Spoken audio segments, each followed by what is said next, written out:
It's a rigged system, and they take these lies and they put them on front pages. This is a rigged system, folks. How concerned are you about this? Not at all. Neither is Mike Pence, who is the second highest ranking official of the Trump campaign. Neither is Paul Ryan, if you believe his spokesperson, who indicated he had confidence that this election would be conducted fairly. Well, I got a news flash for you. The president's press secretary doesn't speak for me.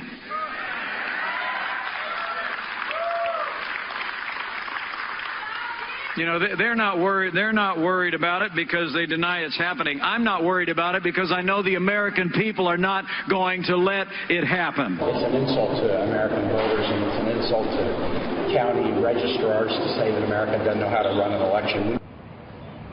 Talk about a rigged election today. That's where the focus has been. What does that mean? How does it impact this race? Let's bring in our panel out here in Vegas. Syndicated columnist George Will, Leslie Marshall, syndicated talk radio host, and Charles Hurt, political columnist for the Washington Times. Okay, George, thoughts? Well, when Mr. Trump talks about it being rigged, he sweeps all his grievances into one big puddle. He talks about the media, he talked about the primaries, he talked about the polls, talked about the Republican National Committee. I think when most Americans hear that an election's rigged, they think of government action to rig the election, and there Mr. Trump has a point if he would just make it more clearly. It is hard to think of an innocent reason why Democrats spend so much time, energy, and money, scarce resources all, resisting attempts to purge the voter rolls, that is, to remove people who are dead or otherwise have left the jurisdiction. It's hard to think of an innocent reason why they fight so tremendously against voter ID laws. They say, well, that burdens the exercise of a fundamental right. The Supreme Court has said that travel is a fundamental right. No one thinks that showing an ID at the airport burdens that fundamental right. We know, we don't surmise, we know that the 2010, 12, and 14 elections were rigged by the most intrusive and potentially punitive institution of the federal government, the IRS. You can read all about it in Kim Strassel's book, The Intimidation Game. She's familiar to all Wall Street Journal readers and Fox viewers. So this is not a surmise, and I have talked to lawyers in a position to know they say it's still going on, that the IRS is still intolerably delaying the granting of tax-exempt status to conservative advocacy groups to skew the persuasion of this campaign. All right, Leslie, you look at the average. We have an average poll called the Special Report Average. Hillary Clinton up 8.4. These are the last recent 5 polls that we trust. There were some state polls today that suggest that it's very tight in Ohio, here in Nevada, North Carolina. Your thoughts on the state of the race and this effort by the Trump campaign and Mr. Trump to say that the election is rigged?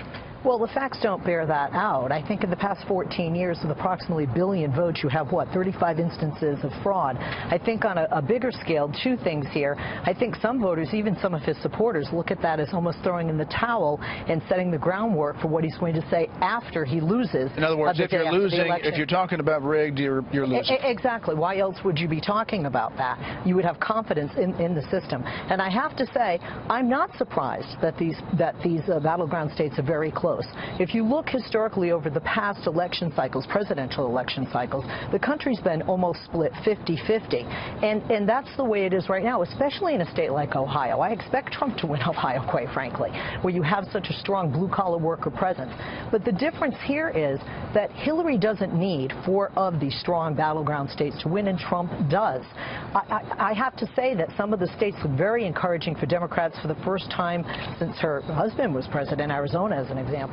But when you're talking about rigged and you're talking about we can't let people out there rig an election, and some people are concerned what that means when they go to vote. Are people going to intimidate them when they get out there? Is somebody going to try and stop somebody's vote? We've recently seen violence, which is just terrible, whatever side it comes from. At the end of the day, no, the stats just don't bear that these elections are rigged. I think it makes you look like you're hurting, and you know you're going to lose the race. I'm not surprised that they're tight, but she doesn't need, for example, Ohio. He needs it to win it. She does not. She needs to. I mean, he needs to run the table. Charlie, he's firing up his supporters, trying to tamp down hers, I guess, strategically. Yeah, and trying to make sure that every single one of his supporters does show up and that they don't give up, because, you know, the media has done a very good job of making it seem like Hillary Clinton has already won and it's all over and everybody go home. Going back to something that George said that I think is so true, is that, you know, that Donald Trump has always done he kind of rolls all of his grievances into one thing. And I think when he talks about the system is rigged, the election is rigged, I think he's talking about a much broader sort of scattershot charge against Washington, against politicians, against media, Clintons, against the media. And what I think is striking about that is the fact that, my gosh, there are millions of people out there who feel like, you know what, actually, what he's saying is true. It is rigged, and it's rigged against me.